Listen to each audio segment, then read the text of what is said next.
So what's up pa homie? So nandito na naman tayo sa Notorious Motorsport. So another project na naman tong gawa natin. So itong project natin is Raptor. So sir, anong pangalan po nila sir? John Ray Rivera po. Sir John, okay. Sir John, saan pa kayo galing? San Manuel, Pangasinan po sir. San Manuel, Pangasinan. So gaano katagal yung biyahe papunta dito? 3 hours po. 3 hours. Ano oras pa kayo dumating dito sir? 8:30 po. 8:30. So ang ginawa natin is headers, intake, exhaust, pati FMIC. So mga 3 o'clock tapos na tayo, no? Yes. Patapos na tayo. So yun. So ano ba in-expect mo maging tunog sir? Medyo maingay ba? Ang sa akin lang naman sir is for better performance po. Better performance. Okay, sa inyo po narinig tong Notorious Motorsport?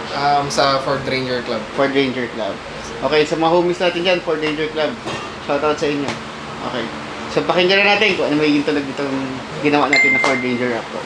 So what's up mga homies? So ito na yung project natin ngayon na galing pa ng Pangasinan. So ito yung ginawa natin, Raptor. So ito, nagpa-schedule siya. So pagka pa-schedule niya, kinabukasan, ginawaan namin yung kotse niya. So mas maganda kasi pag naka-schedule kayo dito eh. Dahil at least nakapag-prepare kami. So ang ginawa natin dito, exhaust, headers, and intake. So ang ginawa natin, single tip lang na exhaust. So even mga 4x4, mga Raptor, mas maganda naka-exhaust. Siyempre para bumilis yung kotse. Tapos nilagyan din natin siya ng exhaust system. So ito yung exhaust system na gawa natin. 2.5 piping siya na free flow na straight syempre. Tapos ito, nagtanggal na rin tayo ng catalytic converter. Kinabitan na natin siya ng 3-inch na downpipe kasi lagay tayo ng flexible pipe para maiwasan natin yung vibration. So ngayon, pakinggan natin kung ano magiging tunog niya. So what's up mga homies? So ito na yung ginawa natin, no? So ang ginawa natin, nilagyan natin siya ng front mount intercooler. Itong front mount intercooler ito, nakakabit dito sa grill. So ang purpose natin dito, mas bumilis yung kotse niya. So ginawa natin, pag dito pumasok yung hangin, papunta dito, dire-diretso papunta sa turbo niya. So ang ginawa natin dito, nag 2.5 piping siya tayo dito. Tapos ginawa natin stainless para matibay.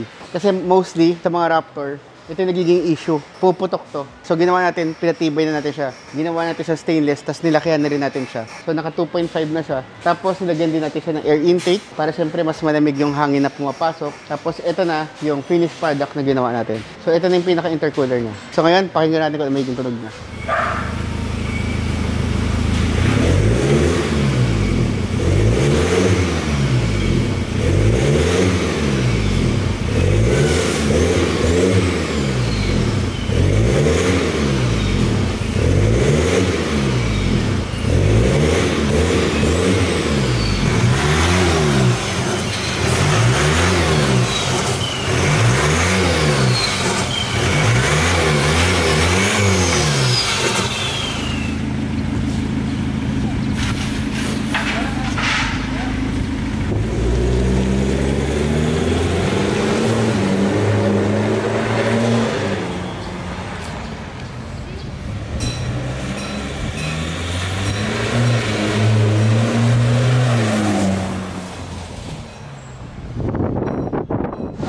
So sir, kamustahin ko lang yung ginawa natin na headers, intake at exhaust.